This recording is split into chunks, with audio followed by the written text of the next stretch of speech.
tienen 35 minutos.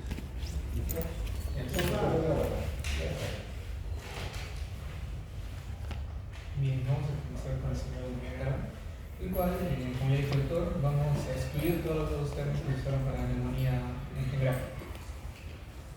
Vamos a la introducción y definición.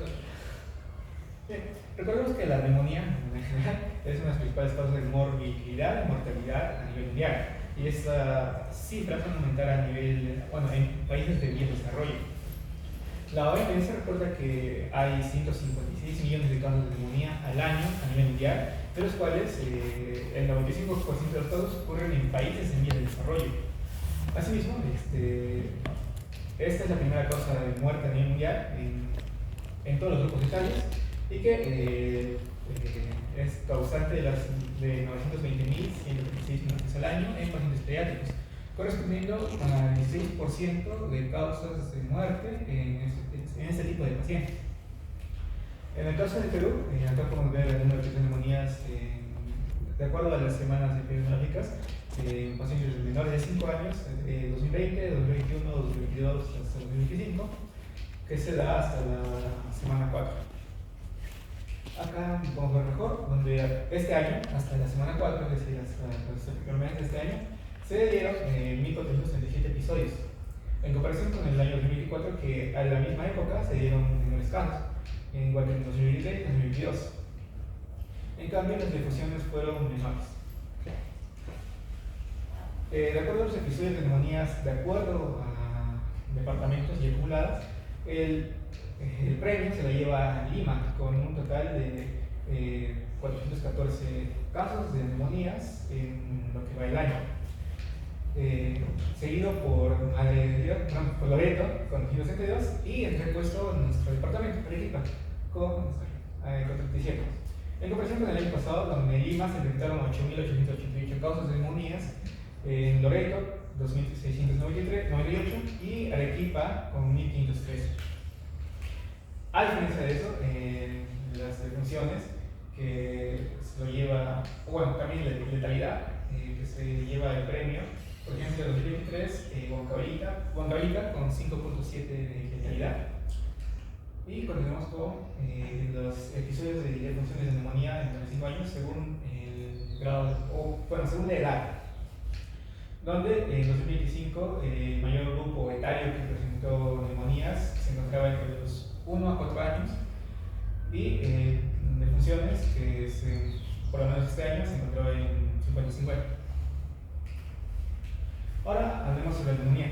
Como ya mencioné el doctor antes, la neumonía es una infección pulmonar aguda que va a afectar alveolos, intersticios, visceral y respiratorios y extramusculares y que va a tener una etiología ya sea viral, bacteriana, fúngica, parasitológica o de otras como química.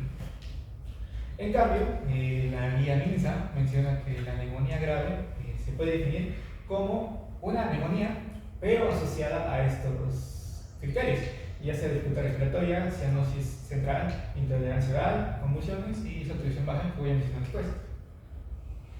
En cuanto a los contextos de riesgos específicos para neumonía grave, se encuentran la edad menor a 6 meses, la prematuridad, la desnutrición moderada severa, la infección por VIH o cualquiera que produzca una inmunodeficiencia y enfermedad cardíaca congénita.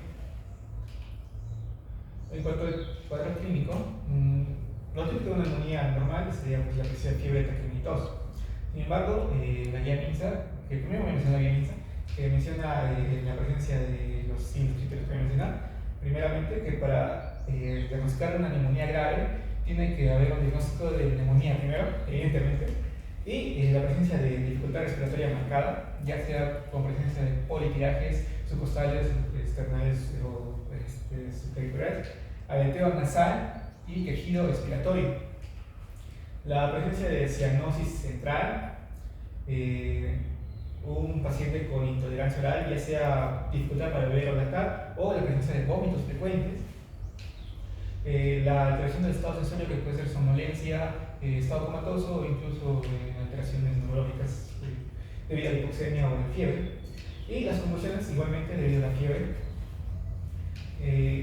y la saturación, que dependiendo de la altura a nivel del mar se considera una saturación menor a 92, pues de 0 a 2500 y una saturación menor a 85% en pues, una altura del mar de 2500 metros sobre el nivel del mar. Y finalmente, a lo que menciona la guía MINSA es la consideración del neonato, que se menciona que todo neonato con neumonía se debe considerar que es una neumonía grave. Luego tenemos los criterios de la ITSA, que nos habla de criterios mayores y menores, donde los criterios mayores son la dificultad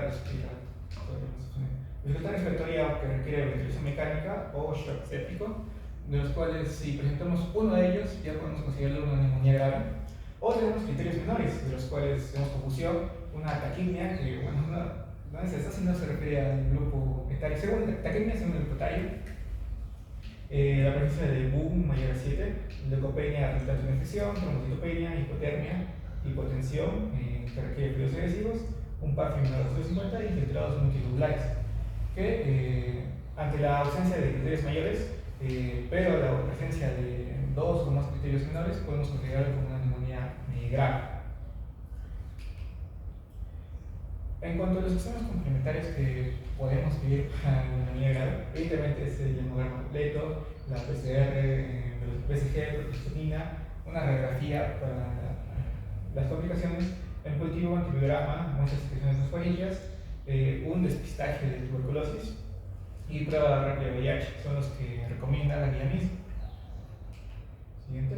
Y también habla sobre los criterios de hospitalización. Todo paciente con neumonía y que presente estos criterios debe ser hospitalizado. Encontramos criterios que ya vimos antes, como por ejemplo la dificultad respiratoria marcada, con polifirajes, aleteo nasal y el tejido respiratorio, la ITS oral, ya sea con momentos frecuentes o dificultad para beber o tratar, y la saturación menor a 85 en nuestro caso, que es más de 2500 metros sobre el mar. Pero también encontramos criterios como lactantes menores de 6 meses, la presencia de un mal estado general del paciente o el fracaso de la terapia ambulatoria que se dio en caso de neumonía leves o moderadas, la presencia de comorbilidades, complicaciones, cuando el cuidador del paciente se encuentra incapaz de poder proporcionar una observación adecuada durante todo el cuadro clínico y la difícil accesibilidad al centro hospitalario. Y luego tenemos los criterios para admisión a unidades de cuidados intensivos, los cuales incluyen evidentemente un paciente con diagnóstico de neumonía que tenga la necesidad de un soporte ventilatorio, ya que no puede mantener una saturación de más del 85%, a pesar de que ya estamos aplicando una suplementación de oxígeno con una T2 mayor a 0.5, signos de falla respiratoria inminente, por ejemplo la letargia, las respiraciones irregulares lentas, apneas recurrentes o agotamiento, y la necesidad de monitoreo cardiopulmonar por taquicardia sostenida, además de la presión arterial inadecuada que pues, va a requerir un soporte farmacológico, o la alteración del estado mental es causada por la hipercapnia o la hipoxemia. Bueno, continuando con el tema de neumonía grave, vamos a hablar acerca del tratamiento, pero para eso vamos a dar una pequeña introducción a lo que viene a ser la oxigenoterapia. Es importante conocer unos términos que vendría a ser hipoxemia, el cual es la presión parcial de oxígeno por debajo de 60 litros o una saturación menor a 92 o en algunas literaturas nos indica menor a 90. Y la hipoxia, que vendría a ser el déficit de oxígeno en los tejidos, lo cual puede deberse a hipoxemia u otros mecanismos que afectan el transporte de oxígeno. Bueno, la oxigenoterapia va a estar indicada principalmente para pacientes que tengan una hipoxemia documentada, evidenciada por los criterios previamente dichos, ¿no? Por una hipoxemia en la cual haya un PO2 menor a 60 o una saturación menor a 90%. También se va a dar en situaciones de tensión aguda ante la sospecha de un trauma severo, infarto agudo de miocardio o la terapia a corto plazo en pacientes que estén en recuperación con anestésica. Las contraindicaciones, no va a haber contraindicaciones en pacientes en los cuales haya habido una razón para que se les esté dando oxigenoterapia. Lo que sí va a estar contraindicado en algunos pacientes va a ser la vía de administración o el método de administración, tales como cánulas nasales, catéteres nasofaringeos, en pacientes pediátricos o neonatales que tengan obstrucción nasal. La oxigenoterapia, dado que es también manejado como una droga o un medicamento, también va a tener efectos adversos, los cuales van a ser la toxicidad del oxígeno. En algunos casos va a generar daño pulmonar debido a los radicales libres que van a generar una inflamación, la hipoventilación, dado los niveles altos de oxígeno, va a suprimir los quimioreceptores y va a disminuir el estímulo respiratorio, la retinopatía en el prematuro, que va a dañar los vasos de la retina, va a generar telectasias por absorción debido a la disminución del nitrógeno alveolar y el colapso de los alveolos. Y cabe recalcar también que el oxígeno es altamente inflamable y también va a haber un riesgo siempre de incendio o de algún tipo de explosión. Para dar oxigenoterapia vamos a evaluar la necesidad del paciente, el cual se va a determinar mediante la medición de PO2 o la saturación para cumplir con los criterios previamente dichos para que se dé al paciente con una hipoxia o una hipoxemia. Y la evaluación del resultado se va a dar mediante la evaluación clínica y fisiológica de la respuesta del paciente.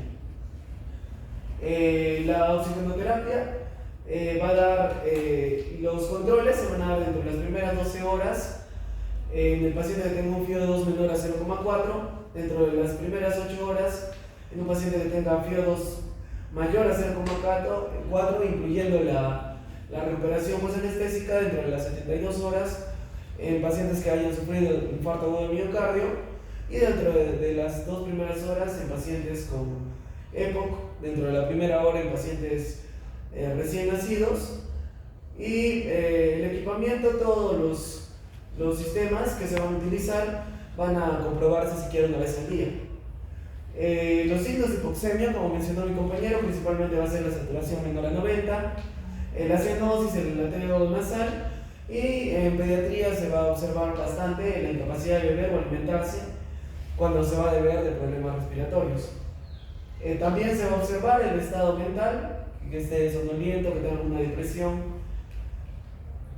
Y bueno, los sistemas que vamos a utilizar, y les voy a describir brevemente, enfocándolos ahora en lo que viene a ser la neumonía grave, va a ser la glándula bivasal, la cual va a ser un sistema de flujo libre que nos va a dar una FIO2 estimada de 24 a 40%, y su uso en neumonía solo va a ser en casos leves, moderados, en los cuales no se muestre una dificultad respiratoria, debido a que no vamos a poder garantizar el FIO2 estable y va a depender bastante del patrón respiratorio.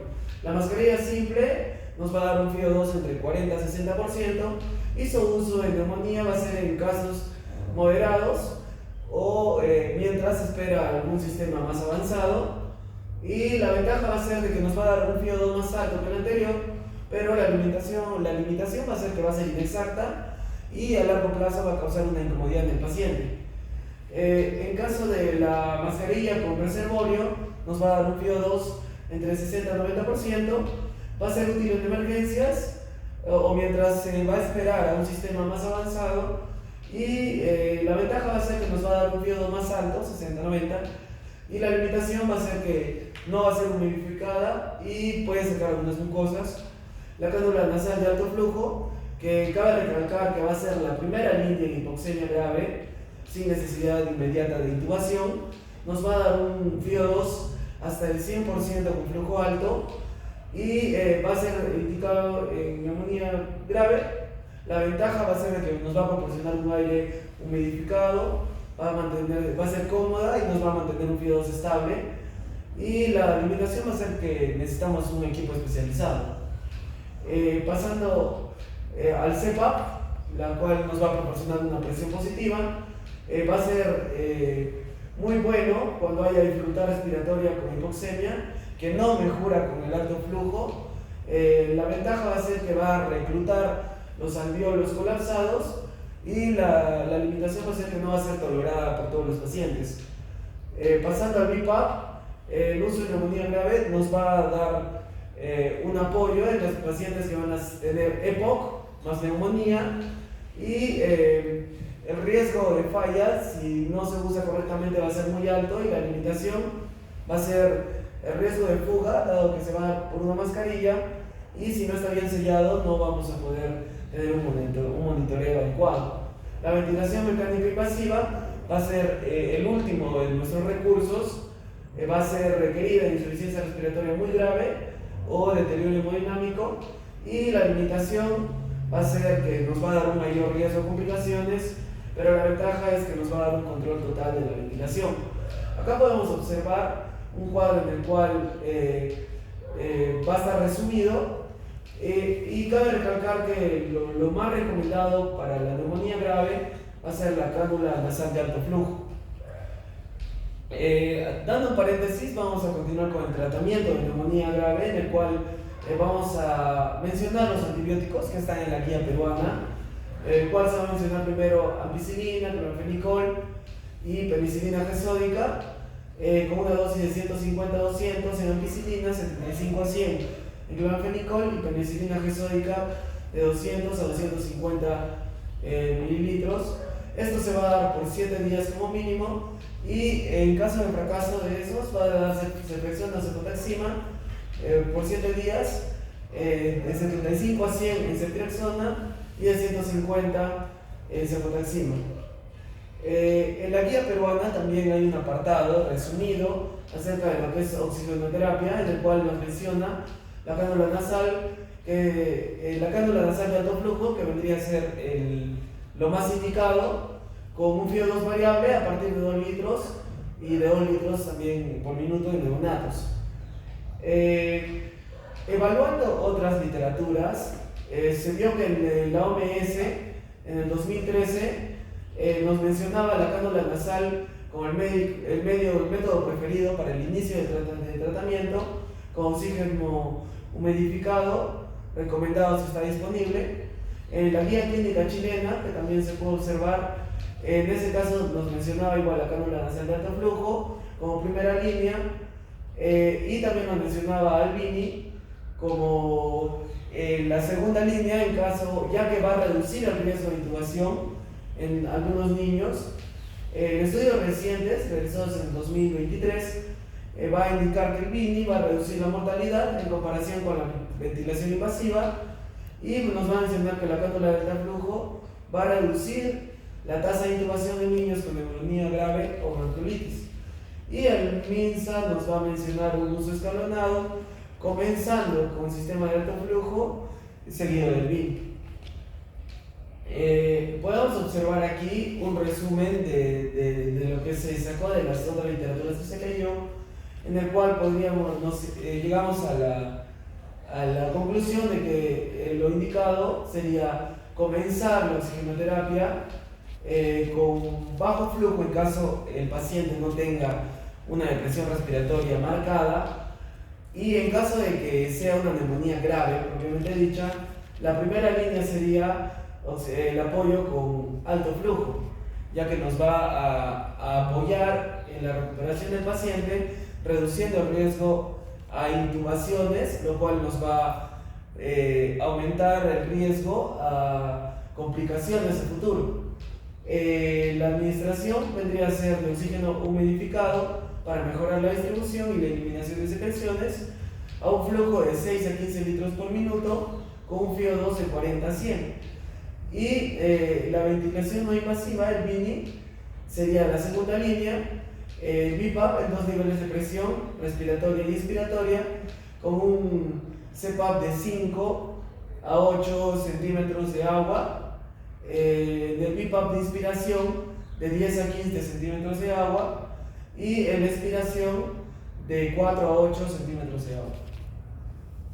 En caso de fracaso, vendría a ser la intubación endotraqueal, en el cual nos va a administrar una ventilación mecánica invasiva.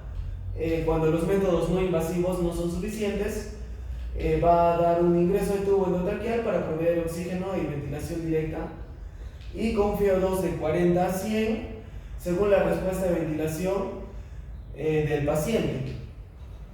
Y las complicaciones más frecuentes de la utilización de la oxigenoterapia va a ser principalmente el derrame pleural, seguido de los abscesos pulmonares, el neumotórax, que se ve bastante en neonatos debido a no poder controlar la presión de oxígeno, epiderma, neumonía necrotizante y neumatosemia. Ese sería todo. Bueno, creo que está un poquito más la oxigenoterapia, ¿no? Lo de derrame, hay todos los criterios, INSA. Entonces, como hemos visto, hablar de SAF y PAFI, o sea, es importante, ¿no? O sea, la saturación cada vez está más cerca. Ese PAFI puede ser reemplazado por un SAF. Entonces, el PAFI en los hospitales, pero si estás en una posta como diferencial, es un SAF, pero tiene que tener hemoglobina normal. Eso. Ahora, una pregunta para ambos, o no, pregunta a sus compañeros. Ya, mientras voy pensando, yo sé, ¿cuándo usas cánula de alto flujo o cuándo dejas de usar? Porque eso sí te preguntó Pedro, tiene razón, ahí hay algo más que se me había olvidado. ¿Cuándo pasas a la cánula de alto flujo, dejas de la cánula de alto flujo y pasas a una ventilación mecánica no invasiva o invasiva? ¿O cuándo te quedas solo con...? Sí, hay criterios de fracaso de la cánula de alto flujo, ¿Pero cuál sería? en los cuales principalmente va a darse una observación de la respuesta positiva del paciente hacia... ¿Qué pasa, Salud? Eh, Mantiene si hay, está mejorando, ¿no? Evidentemente. Pero ¿por qué pasa hacia el otro? ¿Cuál es? O alguien dice, no, de repente, hay que, no, cada otro grupo no, vamos a ventilación mecánica no invasiva, el CIPA, que usan médica. Creo que ya han visto, porque ya están algunos días en enero, todos han pasado ya prácticamente. Eso para ti, Christopher. Y claro, y las complicaciones de la neumonía grave, ¿cuáles son las más frecuentes? Porque mi compañero ha mencionado complicaciones de oxigenoterapia. ¿Son las mismas? ¿Son las mismas complicaciones? No, estas son las complicaciones frecuentes de neumonía grave, esto hay que aclarar. Entonces, ¿cuáles son las complicaciones de oxigenoterapia? La principal. Yo le he dicho la toxicidad por oxígeno. Que puede ser taquimia, confusión mental, aparentemente desmejora y de repente está usando FiO2 muy altas, ¿no? Entonces, y eso tienes que regular con tu frecuencia respiratoria, cardíaca, tu radiación cardiopulmonar, pero si estás en un hospital, ¿qué pedirías?